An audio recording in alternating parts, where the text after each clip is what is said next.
Good morning दोस्तों। तो एक बार फिर से महत्वपूर्ण प्रश्न लेके आए हैं। आज का जो प्रश्न है वो इतिहास के सब्जेक्ट से है और VVI MCQ 51 लिए गए हैं। इसमें जो भी क्वेश्चन हैं वह सभी एग्ज़ाम में जो भी जितने तरह के हिस्ट्री पूछे जाने वाले जो एग्ज़ाम होते हैं, बिहार दरोगा, BPSC, इन सभी में ये बार बार क्वेश्चन पूछे जाते हैं। तो इन सभी क्वेश्चन को एक बार रिपीट करते हैं।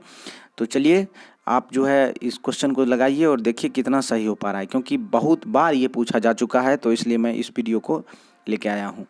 तो पहला क्वेश्चन देखिए, कह रहा है कि अकबर के काल में प्रसिद्ध चित्रकार थे। तो ध्यान रखिएगा, अकबर के काल में प्रसिद्ध चित्रकार दशवंत थे और बहुत प्रसिद्ध थे, जिसके कारण इन्हें जो है सम्मानित किया गया था। और इस तरह से इसका आंसर जो है हो जाएगा ऑप्शन नंबर सी, दशवंत। प्रसिद्ध चित्रकार अकबर के काल में दिए थे दशवंत। आप लोगों से रिक्वेस्ट है कि जिन दोस्तों ने अभी तक सब्सक्राइब नहीं किए हैं, प्लीज़ आप सब्सक्राइब कर लें, क्योंकि पूरे वीडियो देख के आप सब्सक्राइब नहीं कर पाते हैं। तो पहले ज़रूर सब्सक्राइब करके बेल आइकन को दबा लें, लाइक कर दें और वीडियो को ज़रूर देखिए। अच्छा लगे तो शेयर भी कीजिएगा। तो पहला क्वेश्चन देखिए, कह रहा है कि बाबर ने भारत का सबसे शक्तिशाली राजा किसे बताया। जिस समय बाबर आया था उस समय भारत का जो राजा था उसमें से किस राजा को सबसे शक्तिशाली बताया। तो आंसर इसका हो जाएगा कृष्णदेव राय।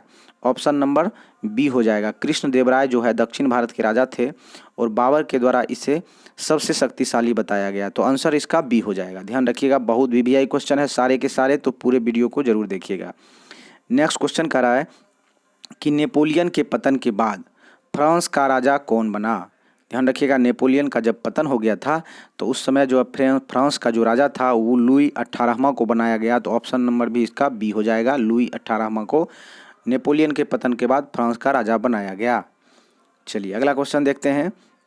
आप लोग प्लीज़ सब्सक्राइब कर लें और दोस्तों को भी शेयर करें, लाइक कर दें। नेक्स्ट क्वेश्चन देखिए, कह रहा है कि शास्त्रीय संगीत की सबसे ज़्यादा पुस्तकें किसके समय में लिखी गई। ध्यान रखिएगा, सबसे ज़्यादा जो है वह औरंगजेब के काल में लिखी गई थी। ध्यान रखिएगा, आंसर नंबर डी हो जाएगा। क्यों लिखी गई थी? क्योंकि औरंगजेब ने शास्त्रीय संगीत के साथ साथ नाच गाना और जो भी है सांस्कृतिक कार्यक्रम जो होती है उस सभी पे बैन कर दिया गया था। तो जो भी उस समय के लेखक थे, राइटर थे या संगीतकार थे, उन सभी को ये सब करने की छूट नहीं थी, इसलिए उन्होंने ज़्यादातर संगीत में पुस्तकें ही लिख दी गई। ठीक है, तो औरंगजेब के काल में सबसे ज़्यादा पुस्तकें लिखी गई थी, क्योंकि बैन किया गया था तो सब अपने अपने पुस्तक को ही लिख दिए। आंसर नंबर डी हो गया। अगला क्वेश्चन देखिए, कह रहा है कि गौतम बुद्ध को महापरिनिर्वाण कुशीनगर में प्राप्त हुआ, यह किस महाजनपद में थे। तो ध्यान रखिएगा, यह मल्ल जनपद में थे। आंसर नंबर इसका सी हो जाएगा। मल्ल के यहाँ उन्होंने क्या किया, शरीर को त्याग दिया, यानी महान परिनिर्वाण हुआ। तो आंसर नंबर हो जाएगा मल्ल, ऑप्शन नंबर सी। अगला क्वेश्चन देखिए, आप लोगों से रिक्वेस्ट है कि अगर ये आपका ये वीडियो आप जो देख रहे हैं अगर ये लाभदायक है तो प्लीज़ सब्सक्राइब कर दें, लाइक कर दें और हो सके तो शेयर भी करें। ठीक है, क्योंकि आप ही लोग के लिए बनाए हैं और आपका सपोर्ट हमें बहुत ज़रूरी है, तो ज़रूर सब्सक्राइब कर लें। चलिए अगला क्वेश्चन देखते हैं। कह रहा है, किस अधिनियम के द्वारा भारत ने मिशनरियों पर प्रतिबंध को हटाया गया। ठीक है, तो किस अधिनियम के द्वारा था। ध्यान रखिएगा, अधिनियम जो आया था वह उस समय 1800 चार्टर अधिनियम 1813 के अधिनियम के द्वारा जो है मिशनरियों पर प्रतिबंध को हटा दिया गया था। तो आंसर नंबर इसका क्या हो जाएगा, बी हो जाएगा। बहुत VVI क्वेश्चन है, ऑप्शन नंबर बी हो गया, चार्टर अधिनियम 1813। नेक्स्ट क्वेश्चन कर रहा है कि इल्बर्ट विधेयक का विवाद किस वायसराय से संबंधित था। इल्बर्ट विधेयक का विवाद हुआ था, तो कह रहा है उस समय जो है वायसराय कौन थे।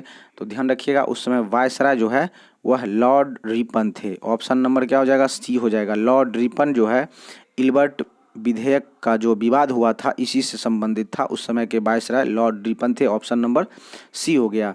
नेक्स्ट क्वेश्चन कर रहा है कि किस ग्रीक राजदूत ने विष्णु के सम्मान में स्तंभ बनाया। भगवान विष्णु के सम्मान में जो ग्रीक राजदूत था उन्होंने क्या किया, एक स्तंभ को बनवाया था। तो आंसर क्या हो जाएगा, ध्यान रखिएगा, Heliodorus. Option number B, Heliodorus जो था वह ग्रीक राजदूत था और भगवान विष्णु के सम्मान में स्तंभ बनवाया था। ठीक है, ऑप्शन नंबर इसका बी हो जाएगा, हेलियोडोरस। नेक्स्ट क्वेश्चन कर रहा है कि निम्नलिखित में पहला बंगाली अखबार कौन सा था। तो ध्यान रखिएगा, पहली बंगाली अखबार यानी पहला बंगाली अखबार समाचार दर्पण। ठीक है, तो आंसर नंबर इसका बी हो गया। समाचार दर्पण जो है बंगाल की पहली बंगाली अखबार था। आंसर नंबर बी हो गया। नेक्स्ट क्वेश्चन देखते हैं। करा कि धरनी कोटा किस प्राचीन वंश से संबंधित है? तो धरनी कोटा किस प्राचीन वंश से संबंधित है? सातवाहन वंश से। क्या हो जाएगा? सातवाहन। ऑप्शन नंबर बी हो गया। धरनी कोटा सातवाहन वंश से संबंधित है। ध्यान रखिएगा, सभी क्वेश्चन भी आए हैं और सभी क्वेश्चन बार बार पूछे जा चुके हैं, इसलिए मैं सिलेक्ट किया हूँ। कौन कौन से एग्जाम में पूछे गए थे ये सभी भी लिखा हुआ था, लेकिन मैंने उस सभी को मिटा दिया। ठीक है, ताकि क्वेश्चन पे आपका डायरेक्ट फोकस रहे। तो क्वेश्चन देखिए, कह रहा कि बौद्ध धर्म के महायान पंथ का विकास किसके काल में हुआ? तो बौद्ध धर्म के महायान पंथ का विकास जो है वह किसके काल में हुआ? ध्यान रखिएगा, कनिष्ठ के काल में। कनिष्ठ के काल में। ऑप्शन नंबर क्या हो जाएगा? सी हो जाएगा, कनिष्ठ। कुषाण वंश के महान शासक थे कनिष्ठ, और इसी के काल में बौद्ध धर्म के महायान पंथ का जो है विकास ज़्यादा हुआ था। ऑप्शन नंबर सी हो जाएगा। नेक्स्ट क्वेश्चन कर रहा है, बारदोली सत्याग्रह के फलस्वरूप किस महान नेता का जन्म हुआ? ध्यान रखिएगा, ऐसा कुछ नहीं है। बारदोली सत्याग्रह जो हुआ था उसमें जो वल्लभ भाई पटेल थे वो ज़्यादा प्रचलित हो गए थे। जन्म का मतलब यही हुआ कि प्रचलित ज़्यादा हुए और हाईलाइटेड हो गए थे पूरे देश में। तो आंसर क्या हो जाएगा? सी हो जाएगा। ठीक है, बारदोली सत्याग्रह में वल्लभ भाई पटेल का महत्वपूर्ण योगदान था, और बारदोली की महिलाओं जो है इस पर बहुत ज़्यादा सपोर्ट रहा, इसीलिए कह रहा है कि महान नेता का जन्म हुआ। तो ध्यान रखिएगा, आंसर हो जाएगा वल्लभ भाई पटेल। ऑप्शन नंबर क्या हो जाएगा? सॉरी, बी हो जाएगा, वल्लभ भाई पटेल। ठीक है, ऑप्शन नंबर बी हो जाएगा, वल्लभ भाई पटेल। चलिए अगला क्वेश्चन देखते हैं। कह रहे निम्नलिखित में कौन सा वेदांग नहीं है? ध्यान रखिएगा, वेद 4 होते हैं, वेदांग 6 होते हैं। ठीक है, वेद की संख्या 4 होती है और वेदांगों की संख्या कितना है? 6 होती है। तो ध्यान रखिए, कह रहा वेदांग नहीं है, तो सांख्य जो है दर्शन है। देखिए, सांख्य दर्शन है और यह वेदांग नहीं है। तो आंसर क्या हो जाएगा इसका? ऑप्शन नंबर सी हो जाएगा। ध्यान रखिएगा, वेद की संख्या कितना है? तो वेद की संख्या 4 है। ध्यान रखिएगा, वेद की संख्या 4 और वेदांग की संख्या 6 है। तो कह रहा वेदांग नहीं है, तो सांख्य जो है वेदांग नहीं है, ये दर्शन है। अब बाकी ये सभी के सभी क्या है? वेदांग है, जबकि सांख्य दर्शन है। तो आंसर नंबर सी हो जाएगा। अगला क्वेश्चन देखते हैं। कह रहा मुगल राजा शाह आलम द्वितीय का असली नाम था? ध्यान रखिएगा, शाह आलम द्वितीय का जो असली नाम था वो क्या नाम था? Ali Gauhar. Option number B हो गया, अली गौहर नाम था किसका? तो मुगल शासक जो थे उसका शाह आलम द्वितीय का जो दूसरा नाम था यानी असली नाम अली गौहर था। ठीक है, अगला क्वेश्चन देखते हैं। क्वेश्चन ये रिपीट हो गया है, वही क्वेश्चन आ गया, तो इसका क्या हो जाएगा? अली गौहर ही हो जाएगा, क्योंकि शाह आलम का असली नाम अली गौहर ही था। नेक्स्ट क्वेश्चन देखते हैं। कह रहा है कि फ्रांस की क्रांति के परिणाम स्वरूप यूरोप में कौन सा प्रथा का अंत हो गया था? तो ध्यान रखिएगा, फ्रांस की क्रांति के फलस्वरूप यूरोप में किस प्रथा का अंत हो गया था? ध्यान रखिएगा, सामंत प्रथा। ऑप्शन नंबर क्या हो जाएगा? डी हो जाएगा। सामंत प्रथा का अंत किसके कारण हुआ था? तो फ्रांस की क्रांति के परिणाम स्वरूप वहाँ भी जो सामंती प्रथा चल रही थी वो सभी समाप्त हो गए। ठीक है, आंसर नंबर डी हो जाएगा। अगला क्वेश्चन कर रहा है, किस राजा ने पेशावर में बौद्ध मठ का निर्माण कराया? तो पेशावर यानी पाकिस्तान में वर्तमान में है, तो कह रहा बौद्ध मठ का निर्माण कराया था उस समय। तो क्या हो जाएगा? आंसर हो जाएगा कनिष्ठ। ठीक है, ऑप्शन नंबर बी हो जाएगा। कनिष्ठ कुषाण वंश का शासक था, इन्होंने पेशावर यानी पाकिस्तान जो वर्तमान में है वहाँ पे बौद्ध मठ का भी निर्माण करवाया था। ठीक है, पूछा जाता है कनिष्ठ किस वंश का था? तो ध्यान रखिएगा, कुषाण वंश का। अगला क्वेश्चन देखिए, कह रहा कि 1896 कांग्रेस का अधिवेशन कहाँ हुआ था? तो 1896 में कांग्रेस का जो अधिवेशन हुआ था वह कोलकाता में हुआ था। ऑप्शन नंबर क्या हो जाएगा? सी हो जाएगा। ध्यान रखिएगा, कांग्रेस का सबसे पहला अधिवेशन कहाँ हुआ था? तो प्रथम अधिवेशन जो है मुंबई में हुआ था, जबकि 1896 का अधिवेशन कहाँ हुआ था? कोलकाता में। बहुत VVI क्वेश्चन है, ध्यान रखिएगा। पूछा जाता है कि कांग्रेस का सबसे प्रथम अधिवेशन किस शहर में हुआ? तो आंसर इसका हो जाएगा मुंबई, जबकि 1896 का अधिवेशन पूछ रहा है, तो आंसर हो जाएगा इसका कोलकाता। तो आंसर नंबर इसका भी सी हो गया। नेक्स्ट क्वेश्चन देखिए, करा बोध गया बिहार में प्रसिद्ध महाबोधि मंदिर का निर्माण किसके शासनकाल में करवाया था? ध्यान रखिएगा, बोध गया में जो प्रसिद्ध महाबोधि मंदिर का जो निर्माण हुआ है किसके शासन में करवाया गया था? तो आंसर क्या हो जाएगा? आंसर हो जाएगा अशोक। ठीक है, ऑप्शन नंबर क्या हो जाएगा? बी। अशोक के काल में बोध गया में महाबोधि मंदिर का निर्माण करवाया गया था। उस समय राजा जो थे अशोक थे। चलिए अगला क्वेश्चन देखते हैं। करा कि स्वतंत्रता, समानता और भाईचारा के नारे का संबंध किस देश की क्रांति से है? ध्यान रखिएगा, स्वतंत्रता, समानता और जो है भाईचारे का संबंध का जो नारा है किस देश की क्रांति से संबंधित है? तो आंसर क्या हो जाएगा? फ्रांस की क्रांति से संबंधित है। ऑप्शन नंबर बी हो जाएगा, फ्रांस की क्रांति से। बहुत वीवीआई क्वेश्चन है। चलिए अगला क्वेश्चन देखते हैं। कहा जर्मनी के भय से द्वितीय विश्व युद्ध से पहले किस देश ने मैजिनो लाइन बनाई थी? आंसर क्या हो जाएगा? फ्रांस ही हो जाएगा। ऑप्शन नंबर इसका डी हो जाएगा। मैजिनो लाइन जो है जर्मनी के भय से बनाई थी द्वितीय विश्व युद्ध के पहले से। ऑप्शन नंबर डी हो गया, फ्रांस। अगला क्वेश्चन कह रहा है कि अमेरिका में ब्रिटिश नीति किस सम्राट के समय कठोर हुई? ध्यान रखिएगा, बहुत वीवीआई क्वेश्चन है। अमेरिका में जो है ब्रिटिश नीति किस सम्राट के समय में कठोर हुई? यानी कि ब्रिटिश नीति जो है, यानी कौन सा राजा था उस समय ब्रिटिश का जिसके समय में अमेरिका में नीति कठोर, यानी कि अमेरिका भी ब्रिटिश का गुलाम रहा था, तो उसी के बारे में पूछा रहा है कि उस समय कौन सी राजा था जो कि उसके समय में अमेरिका में नीति यानी नियम को कठोर कर दिया गया था। आंसर क्या हो जाएगा? तो जॉर्ज तृतीय। ऑप्शन नंबर क्या हो गया? ए हो गया। आंसर हो जाएगा जॉर्ज तृतीय के काल में अमेरिका में भी ब्रिटिश नीति को कठोर कर दिया गया था। ऑप्शन नंबर ए हो गया। अगला क्वेश्चन कह रहा है कि वर्ष 1907 में सर कर्जन विली की हत्या लंदन में किसने की? बहुत वीवीआई क्वेश्चन है। 1907 में जो है कर्जन की हत्या कर दी गई थी विली में, लंदन में। तो कह रहा है कि उसका जो है हत्या किसने किया? तो आंसर क्या हो जाएगा? ML Dhingra, Madan Lal Dhingra. Option number क्या हो जाएगा? इसका बी है। मदन लाल धिंगरा ने लंदन जाकर वहाँ पे एक हॉल था, उस हॉल में जाके उसकी हत्या कर दी थी। ML धिंगरा, मदन लाल धिंगरा। ध्यान रखिएगा, आंसर नंबर बी हो गया। नेक्स्ट क्वेश्चन कह रहा है कि 1300 से 1550 ईस्वी के मध्य पुनर्जागरण का आरंभ कहाँ हुआ? कहाँ आरंभ हुआ, यानी पुनर्जागरण कहाँ आरंभ हुआ 1300 से 1550 ईस्वी के बीच? आंसर क्या हो जाएगा? तो ध्यान रखिएगा, इटली में हुआ था। ऑप्शन नंबर सी हो जाएगा। इटली में 1300 से 1550 के बीच पुनर्जागरण हुआ, यानी वहाँ की जनता अपने देश में पुनर्जागरण का आरंभ किया था। आंसर नंबर इटली हो जाएगा, सी। अगला क्वेश्चन देखते हैं। मजहरनामा किसने तैयार किया? बहुत वीवीआई क्वेश्चन है, ध्यान रखिएगा। मजहरनामा जो है अकबर के काल में तैयार करवाया गया था। तो आंसर क्या हो जाएगा? अकबर हो जाएगा। ऑप्शन नंबर डी हो गया।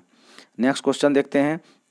नेक्स्ट क्वेश्चन कह रहा है कि मोनालिसा तथा लास्ट सपर का चित्रकार कौन था? मोनालिसा और लास्ट सपर का जो चित्रकार था, द लास्ट सपर का चित्रकार कौन था? तो कह रहा है Leonardo da Vinci. Option number क्या हो जाएगा? सी हो जाएगा इसका आंसर। बहुत वीवीआई क्वेश्चन है, लियोनार्डो दा विंची। ठीक है, आंसर नंबर सी हो गया। नेक्स्ट क्वेश्चन कह रहा है कि द्वितीय विश्व युद्ध के दौरान भारत के किस केंद्र शासित प्रदेश पर जापान ने कब्जा किया? ध्यान रखिएगा, द्वितीय विश्व युद्ध जब हो रहा था तो भारत के केंद्र शासित प्रदेश जो अभी वर्तमान में है उस पर कौन सा देश कब्जा कर लिया था? तो ध्यान रखिएगा, जापान ने कब्जा कर लिया था। तो आंसर हो जाएगा अंडमान निकोबार द्वीप समूह। ऑप्शन नंबर डी हो जाएगा। अंडमान निकोबार द्वीप समूह पर उस समय जापान का कब्जा था, जो कि भारत में बाद में आ गया। ध्यान रखिएगा, ऑप्शन नंबर डी इसका आंसर हो गया। अशोक के किस शिलालेख में 5 समकालीन यूनानी राजाओं का उल्लेख है? ध्यान रखिएगा, बहुत इंपॉर्टेंट है। अकबर के शिलालेख में जो है, कौन से शिलालेख में उस समय के 5 समकालीन राजाओं का उल्लेख है, यानी वर्णन किया गया है? आंसर हो जाएगा 9वें शिलालेख। आंसर नंबर डी हो जाएगा। 9वें शिलालेख में अशोक के समय के 5 समकालीन राजा थे जो कि यूनानी राजा थे, उसका भी वर्णन किया गया है। आंसर नंबर डी हो गया, 9वें शिलालेख। कर अलाउद्दीन खिलजी ने दीवान ए रियासत क्यों शुरू की थी? ध्यान रखिएगा, दीवान ए रियासत की शुरुआत अलाउद्दीन खिलजी जो है बाजार नियंत्रण के लिए की थी। तो आंसर नंबर इसका डी हो जाएगा। बाजार नियंत्रण बहुत अच्छे से हो रही थी अलाउद्दीन की खिलजी के काल में, क्योंकि ये नियम को कठोर बनाया गया था, और यह इतना नियम कठोर बना दिया गया था कि जो भी इसके राज्य में कम तौल था उसका मांस भी कटवा लिया जाता था। तो अलाउद्दीन खिलजी ने बाजार नियंत्रण को कठोर करने के लिए दीवान ए रियासत शुरू की थी। आंसर नंबर डी हो जाएगा। अगला क्वेश्चन देखते हैं। कह रहा है मौर्य काल के दौरान खानों का अध्यक्ष क्या कहलाता था? तो मौर्य काल के दौरान खानों का जो अध्यक्ष होता था उसको करमंतिका कहा जाता था। ऑप्शन नंबर सी करमंतिका, जो खान के जो अध्यक्ष होते थे उसे करमंतिका कहा जाता था। अगला क्वेश्चन देखते हैं, करा भारत के स्थानीय स्वशासन का पिता किसे कहा जाता है? तो भारत के स्थानीय स्वशासन का पिता जो है लॉर्ड रिपन को कहा जाता है। आंसर नंबर डी हो जाएगा लॉर्ड रिपन। ध्यान रखिएगा, बहुत बार पूछा गया है कि स्थानीय स्वशासन का पिता किसे कहा जाता है, तो लॉर्ड रिपन। ठीक है, आंसर नंबर डी हो जाएगा।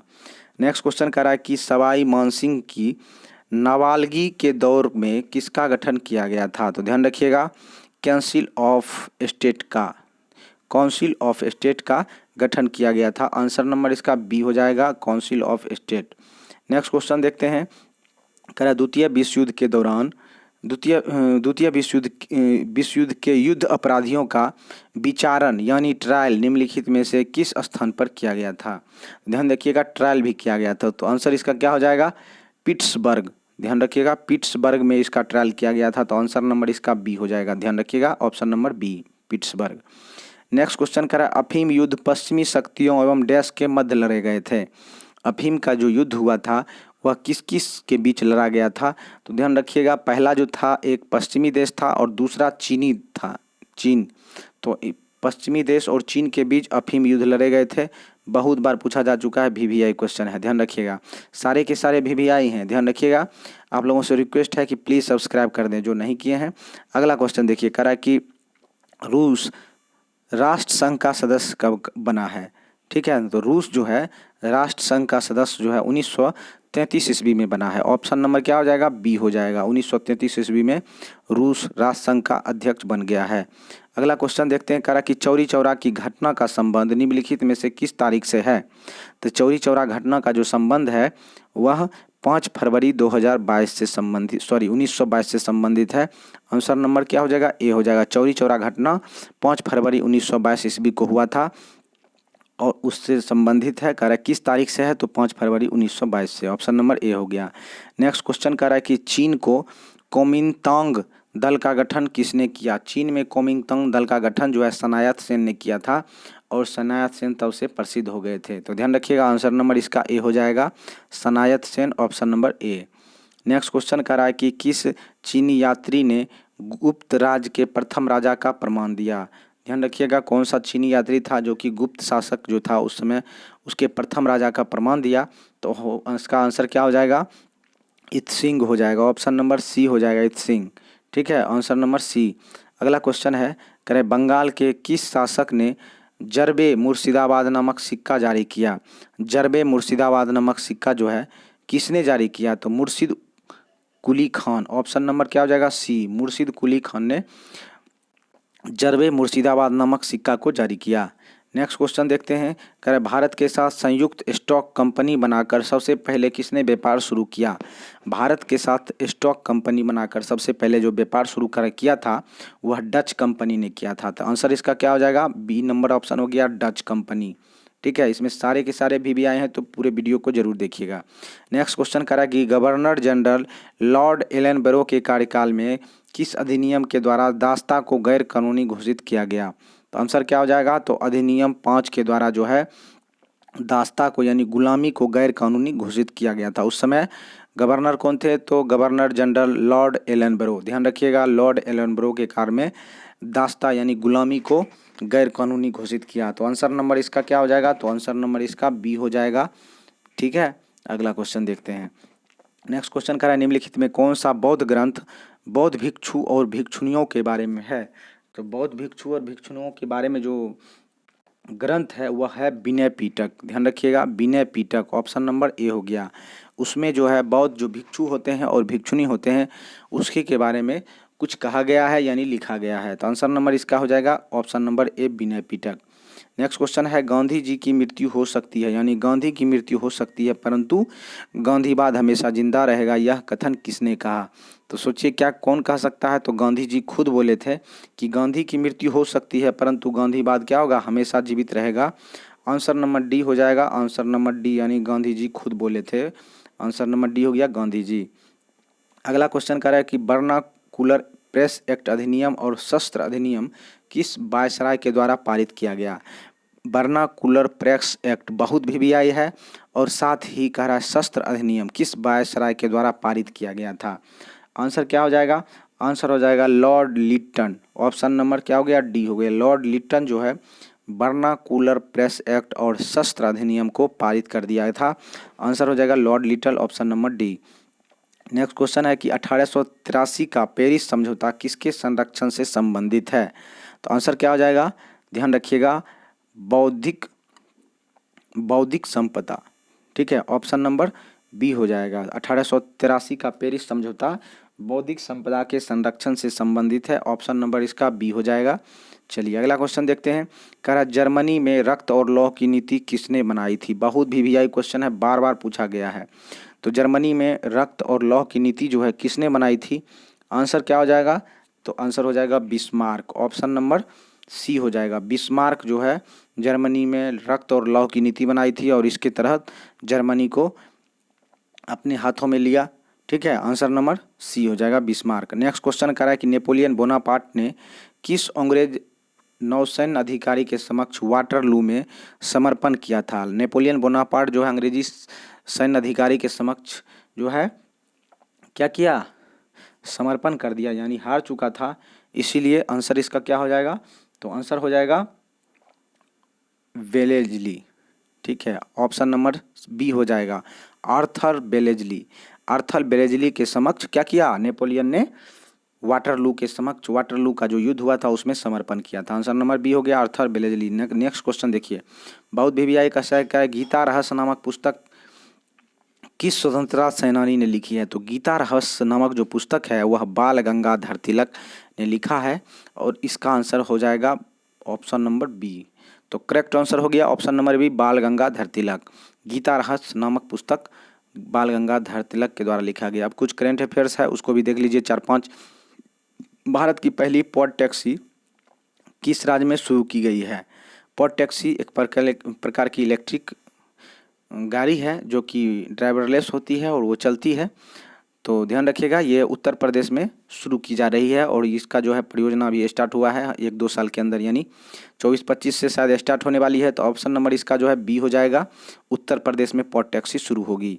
अगला क्वेश्चन है कि कह रहा है किस भारतीय कंपनी को C-295 बनाने की जिम्मेदारी मिली है। ध्यान रखिएगा, C-295 ये एक विमान है जो कि भारतीय कंपनी को बनाने की मंजूरी मिली है। तो आंसर इसका क्या हो जाएगा, तो आंसर हो जाएगा इसका Tata company. Option number C हो जाएगा, टाटा कंपनी को इसकी जिम्मेदारी मिली है और कुछ फ्रांस से बन के आएंगे और कुछ जो है यहाँ पे बनाई जाएगी। तो ध्यान रखिएगा ऑप्शन नंबर सी हो गया टाटा। नेक्स्ट क्वेश्चन कर रहा है कि थाबे उत्सव कहाँ मनाया गया है। हाल ही में मनाया गया। तो आंसर नंबर हो जाएगा बिहार। बिहार में थाबे उत्सव मनाया गया। ऑप्शन नंबर इसका बी हो गया। कह रहा है कि हाल ही में एप्पल ने भारत में कहाँ अपना पहला स्टोर लॉन्च किया है। तो ध्यान रखिएगा, एप्पल कंपनी जो है अपना स्टोर खोला है। पहला स्टोर जो है मुंबई में खोला है, ध्यान रखिएगा, और दूसरा स्टोर जो है नई दिल्ली में खोला है। तो ध्यान रखिएगा, पहला स्टोर यहाँ पूछा रहा है तो पहला स्टोर मुंबई और दूसरा स्टोर अगर पूछेगा तो दिल्ली। ध्यान रखिएगा, आंसर क्या हो जाएगा, तो दिल्ली हो जाएगा। चलिए अगला क्वेश्चन देखते हैं। नेक्स्ट लास्ट और क्वेश्चन है, कह रहा है कि बंगाल की खाड़ी में बने चक्रवाती तूफान का नाम मोचा किस देश ने रखा था। ध्यान रखिएगा, अमन रखा है। ऑप्शन नंबर इसका सी हो जाएगा। आप लोगों से कितनी बार रिक्वेस्ट कर चुका हूँ कि प्लीज़ सब्सक्राइब कर लें और दोस्तों को भी शेयर करें, लाइक कर दें। ठीक है, आप लोगों के लिए ही वीडियो बना रहा हूँ तो आपका सपोर्ट बहुत ज़रूरी है। तो आज के लिए यहीं तक, थैंक यू, धन्यवाद। और फिर मैं करेंट अफेयर्स का कल वीडियो लेके आता हूँ। तो आपसे रिक्वेस्ट है कि सब्सक्राइब कर लें, दोस्तों को भी शेयर करें और लाइक कर दें।